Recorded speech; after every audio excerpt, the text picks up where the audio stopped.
Have you ever wondered why in Japan tens of thousands of people live healthy, clear-minded lives well past 100? While here in America, many start struggling with medications, pain, and sleepless nights not long after turning 60. What makes them so different? It's not superior genes. It's not a magical diet. It's a series of small yet powerful habits. What the Japanese call the art of slow and steady living.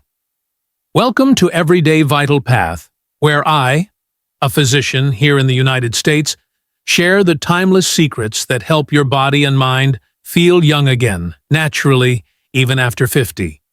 In today's video, you'll discover 7 simple Japanese habits, gentle movements, and quiet moments that can truly transform how you experience aging and how you feel about yourself.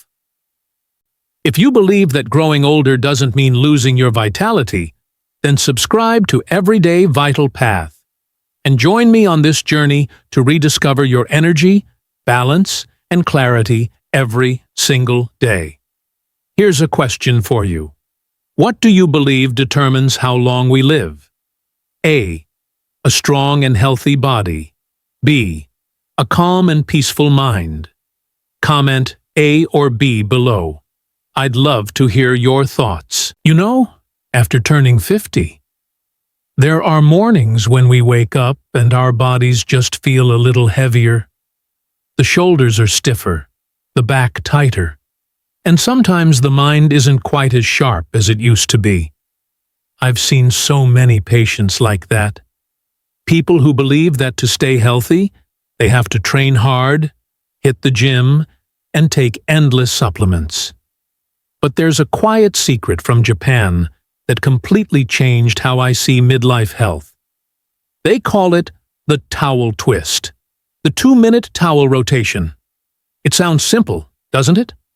But imagine this. You hold a small towel with both hands stretched lightly at shoulder height. Then slowly twist your torso, left and right. No sweat, no loud music. Just your breath and the gentle rhythm of your body moving. One of my patients, Eleanor, age 68, suffered from chronic neck and shoulder tension. After practicing the towel twist every morning and evening for 3 months, she told me, "Doctor, I don't just feel stronger. My mind feels clearer. I can actually remember things better." And science supports her experience. This gentle twisting motion activates the deep muscles around the spine, improves blood flow to the brain, and even enhances coordination between the 2 hemispheres. Just 2 minutes a day, no gym, no expensive gear, only a towel and a little consistency. I always tell my patients, you can't stop time, but you can learn to move with it, gently, slowly, and full of life. I want you to picture this. One day, you drop a towel on the floor. You bend down to pick it up, but then realize getting back up isn't as easy as it used to be. There's no pain, no injury, just legs that feel weaker, hips that feel stiffer, and suddenly, you feel a little older than you did yesterday. I once had a patient, Robert, 72 years old. He still drove, still took his morning walks, but one day he slipped in his living room and couldn't stand back up. No broken bones, but that fall shattered something deeper, his confidence in his own body. From that day on, he started practicing one very simple habit, sitting down and standing up from the floor every day, without using his hands. At first, he had to lean on a chair for support, but within a few weeks, he could do it freely, with no help. And what he told me later was remarkable. "Doctor, I feel younger again, not just in my legs, but in my spirit." That seemingly small movement is actually one of the most natural tests of longevity. When you can lower yourself to the floor and rise back up using only your legs, it means your body still has strength, flexibility, and control. Research from Japan shows that people who maintain this ability stay independent longer, fall less often, and need less help as they age. So every day, take a few moments to sit down and stand back up. Not to prove anything, but to remind yourself that your body is still capable, still alive, and still walking this journey with you. Have you ever noticed that sometimes we move too fast, not just with our feet, but with our minds? After 50, many people tell me they constantly feel tired, their hearts race, their thoughts feel heavy, as if there's no pause, no stillness left in the day. And I often tell them, try slowing down, really slowing down. Not to exercise, but to breathe and to feel yourself again. In Japan, they have a beautiful word for this practice, sampo, which means mindful walking. You don't need to count steps, track calories, or wear a smartwatch. All you need to do is inhale for 2 steps, hold for 2 steps, and exhale for 4. Over time, your heartbeat, your breath, and your mind begin to move in harmony. One of my patients, Linda, age 67, struggled with high blood pressure and insomnia. I told her to try walking slowly for just 10 minutes each morning on the grass outside her home. 3 months later, she said to me, "Doctor, not only am I sleeping better, I feel an inner calm I haven't felt in years." And it's true. Research shows that walking slowly on natural ground helps lower blood pressure, improve circulation, and reduce cortisol, the stress hormone. To me, sampo isn't just an exercise, it's a small ritual of peace. Every slow step is a reminder that we are still alive, still breathing, and still capable of connecting with life in the gentlest way possible. Try it tomorrow. Don't rush. Just walk slowly and breathe deeply. I want you to picture this. It's early morning in Tokyo. The sun has just risen, and in every park, every street corner, you'll see dozens, even hundreds, of people moving together in gentle rhythm to the sound of soft piano music playing from the radio. This is Radio Taiso, a morning exercise routine that lasts just over 3 minutes, yet has been part of Japan's health culture for nearly a century. I visited Japan one spring and saw an elderly woman, small, with snow-white hair, raising her arms, rolling her shoulders, and bending slowly to the melody. I asked her age, and she smiled. "I'm 92. Every morning, I do this, just 3 minutes, and I haven't missed a single day in 40 years. In that moment, I understood why they call Radio Taiso the key that unlocks the body and spirit each morning. Those 3 minutes require no speed, no sweat. Just simple movements, stretching the arms, bending the body, lifting the knees, loosening the shoulders.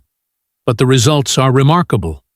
It keeps the shoulders and hips flexible, reduces chronic back pain by more than 50%, and awakens the entire nervous system naturally. I often tell my patients, before you drink your coffee, let your body wake up first. Just 3 minutes each morning, not to become an athlete, but to remind your body that today it's still flexible, still alive, and still ready to begin the day with a smile. I want you to try something tomorrow morning. While you're brushing your teeth, lift one foot off the ground and balance on the other. Sounds a little silly, right? But trust me, it's one of the most powerful exercises for your brain and body after 50 that I've ever seen. I had a patient named Carol, 71 years old. She once told me her memory was slipping. Sometimes she couldn't even remember if she had locked the door or not. I didn't give her any medication. Instead, I told her to try standing on one leg while brushing her teeth. 1 minute per side, twice a day. 3 months later, She came back with a big smile and said, "Doctor, my memory really has improved. And the surprising part is, I feel more stable in my body and in my mind." You see, when you stand on one leg, your brain is constantly working, sending signals to every small muscle in your hips, knees, and ankles to help you stay balanced. Those hundreds of tiny reflexes give your brain a daily workout. Research from the Mayo Clinic shows that balanceability is one of the most accurate predictors of longevity. People who can balance on one leg tend to live longer, fall less often, and are significantly less likely to develop dementia. So next time you brush your teeth, remember, it's not just about cleaning your teeth. It's a quiet moment to train your brain and strengthen your legs. Just 1 minute, but 1 minute that can add years of youth to every step you take. One afternoon, you see an elderly Japanese man, well over 80, squatting peacefully in his garden, trimming a few small bonsai branches. His heels touch the ground, his back is straight, and his face is calm, almost meditative. You can't help but wonder, how can he sit like that for so long, looking so relaxed, so effortless, as if age simply doesn't apply to him? In truth, that's the deep squat rest, a natural posture that's part of daily life in Japan. They don't see it as exercise, but as something ordinary. They sit like that while chatting, drinking tea, or gardening. And this simple habit is one of the secrets behind their strong legs, flexible hips, and supple spines, even into their 70s and 80s. One of my patients, Mr. Harris, 68, once told me that sitting on the floor and getting up again was mission impossible. I showed him how to start by leaning his back against a wall, holding the position for 20 seconds each day. After 2 months, he smiled and said, "Doctor, I can tie my shoes now, without back pain." This posture doesn't just open the hips and relieve spinal pressure. It also activates the pelvic floor muscles, which are essential for balance, posture, and even bladder control. So next time you want to rest, skip the chair. Try sitting down slowly, heels flat, back straight. Feel your body relax, your breath deepen, and remind yourself, age doesn't define flexibility. Habit does. I want you to imagine a quiet morning. No phone ringing, no traffic noise, just sunlight filtering through the trees, birds singing somewhere above, and the fresh scent of grass still wet with morning dew. You take a deep breath, and in that moment, your mind feels lighter, your heartbeat slows down, and it's as if all your worries gently fade away. That is Shinrin-yoku, or forest bathing, a simple, deeply rooted habit among the Japanese. I once had a patient named James, 65 years old, who had lived under constant stress for years after retiring. He told me, "Doctor, no matter how much I sleep, I can't seem to find peace." I suggested something simple. Take a walk in the park near his home every day, just 15 minutes, without his phone. No agenda. Just breathe, listen, and notice the world around him. 3 weeks later, he came back. Not only was his blood pressure lower, but his voice was calmer. He smiled and said, "Doctor, I think I've just relearned how to live slowly." Scientifically, there's nothing mysterious about it. When you immerse yourself in nature, your cortisol, the stress hormone, drops significantly. Your immune system grows stronger, and your brain releases more serotonin, the happiness hormone. But beyond biology, forest bathing reconnects us with silence. That inner stillness modern life has quietly stolen away. So each day, take just 15 minutes among the trees. Not to work out, not to count steps, but to listen, to life, to the wind, and to your own heartbeat. Sometimes true health doesn't come from pills or supplements, but from the moment you allow yourself to simply breathe with nature, from extreme effort, but from small, consistent, and meaningful actions repeated every day. The Japanese don't run from aging. They live with it, respect it, and transform each passing year into something graceful and mindful. Their bodies move slowly, yet their minds remain deeply awake. They don't chase eternal youth. Instead, they seek to age beautifully, with strength, clarity, and peace. The lesson for us is simple. Start small. 10 minutes of slow walking, a few deep breaths, or just sitting quietly to listen to your body. When you do these little things each day, you're not only caring for your physical health, you're planting seeds of calm within your mind. And now, I'd love to ask you, what do you think matters more for staying healthy after 50? A. Daily physical exercise. B. A calm and positive mind. Share your answer, A or B, in the comments below. And don't forget to subscribe to Everyday Vital Path so we can keep exploring together the art of living strong, deep, and joyful every single day.